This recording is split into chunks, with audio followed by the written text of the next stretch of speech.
BC Premier prefers refinery over pipeline after Maduro capture. Picture this. Venezuela's oil strongman gets captured, global energy markets start sweating, and what does British Columbia's Premier David Eby decide is the perfect moment to talk about? Building an oil refinery. In BC. Yes, you heard that right. The province that fights pipelines like they're invasive species just floated the idea of refining oil at home instead of shipping it to Asia. And honestly, the political plot twist here is thicker than Alberta crude. Before we refine this story any further, do me a favor. If you are digging this breakdown of Canadian politics, hit that subscribe button. Seriously, over 92% of you watching have not subscribed yet. It is free, takes 2 seconds, and helps us keep serving you the political tea Canada is brewing. Also, smash that bell icon so you never miss when our politicians say something absolutely wild. Appreciate you. Now let us get into this refinery situation. So here is the context. Nicolas Maduro, Venezuela's controversial leader who has been clinging to power like a barnacle on a tanker, recently faced capture rumors that sent shockwaves through global oil markets.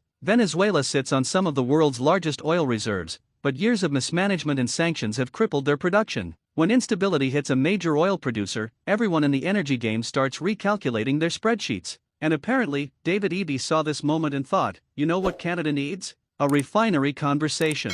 At a press conference, Eby dropped this gem. If Canadian tax dollars are going to prop up the energy sector, maybe we should be refining oil here instead of building pipelines to ship raw crude overseas. Now on the surface, this sounds reasonable, right? Create jobs at home. Add value to our resources before exporting them. Keep more money in Canadian pockets. Classic economic nationalism wrapped in a sustainability bow. But hold on. This is BC we are talking about. The same province that has spent years fighting tooth and nail against pipeline expansion. The same province where the Trans Mountain Pipeline became a political battlefield that ended with the federal government buying the darn thing just to get it built. And now Eby wants to talk about building a refinery? Let us unpack the beautiful irony here. BC has positioned itself as Canada's environmental conscience. Pipeline protests? Check. Climate action plans? Check. Court battles over fossil fuel infrastructure? Double check. The provincial government has made it crystal clear that they would rather hug a tree than lay another meter of pipeline. But refineries?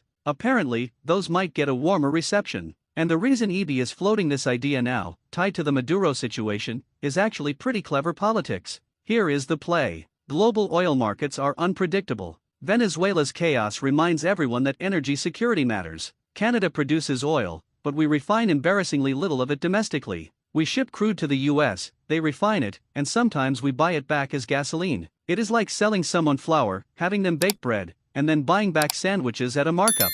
Not exactly an economic power move. So Eby is tapping into this frustration. He is saying, look, if we are going to support oil and gas, let us at least capture more value here at home. But here is where it gets spicy. Building a refinery in BC is not exactly a walk in Stanley Park refineries or massive industrial projects. They are expensive. They produce emissions. They require permits, environmental assessments, and community buy-in. You know, all the things that BC activists have used to block pipelines for years. So Eby is essentially proposing that BC might accept the environmental impact of a refinery while still opposing the environmental impact of a pipeline. And if you are scratching your head trying to figure out that logic, welcome to Canadian energy policy, where the rules are made up and the contradictions do not matter. Now let us talk about the elephant in the room. Or should I say, the oil barrel in the room? Alberta. Because you know who has been screaming for years that Canada should refine more oil domestically? Alberta. The province that actually produces the oil. BC is now theoretically interested in refining. Alberta has been saying forever that shipping raw crude is leaving money on the table.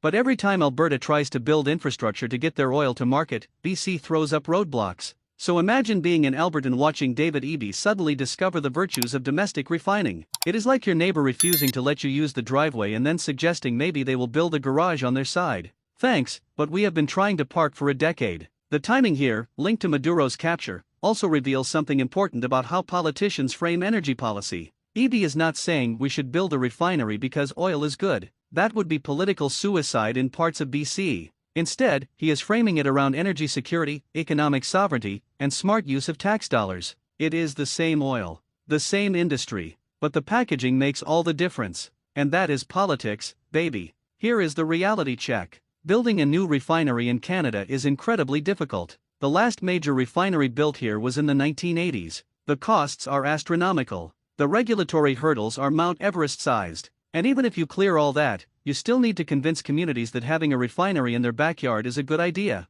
EB knows this. So is this a genuine policy proposal or political theater designed to look like BC is being constructive on energy while still opposing pipelines? You decide. But credit where it is due. EB is trying to thread an impossible needle. Keep environmentalists happy by opposing pipelines. Keep economic realists happy by supporting value-added industry. Tie it all to global events like Venezuela's instability to make it seem urgent and strategic. It is a high-wire act, and honestly, he is doing a decent job of not falling off. Whether it leads to an actual refinery or just more talk? That is the billion-dollar question. What this whole situation really highlights is how tangled Canada's energy politics have become. We produce world-class oil but fight ourselves over how to move it, refine it, or even acknowledge it. We want the economic benefits but not the infrastructure. We want energy security but not the emissions. And politicians like EB are stuck trying to find a middle ground that probably does not exist. So yeah, BC might prefer a refinery over a pipeline, but wanting something and actually building it in Canada's regulatory maze?